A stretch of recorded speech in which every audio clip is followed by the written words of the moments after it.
O'rtoqlar, assalomu alaykum va rahmatullohi va barakatuh. Shu Alloh bergan qish oylariga yetib keldik. Mani kayfiyatim juda ham yaxshi.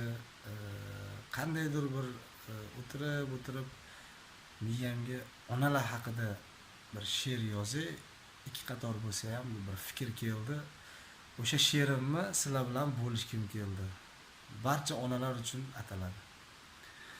Onam, onajonginam, meni dunyodagi farishtam, barcha yaxshiliklar siz uchun, faqat siz uchun, faqat siz uchun.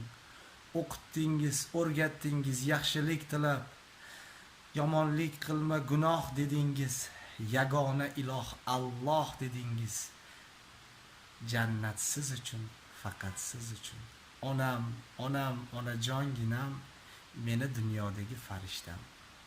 Hamma yaxshiliklar siz uchun, faqat siz uchun, faqat siz uchun.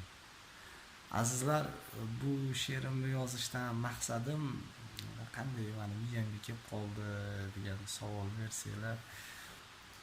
Bilasizlarmi, onalar shunaqangi bir ulug' zotki, hamma farzandiga, men qoyil qolgan tarafim, hamma farzandiga har xil mehr berish qobiliyatiga ega. Ya'ni bir farzandiga xarakteriga qarab mehr beradi. Ikkinchi farzandiga bo'lsa, uni xarakteriga qarab boshqacha mehr beradi. Endi tasavvur qilinglar, 10 ta farzandi, 11 ta farzandi bor onalar. Men sizlarga ta'zim qilaman.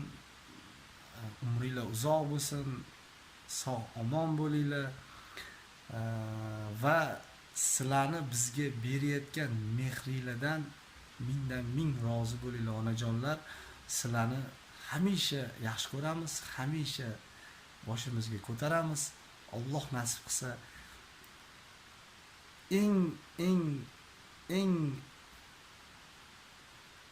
orzu qilgan farzandlaringizdek bo'lishga harakat qilamiz.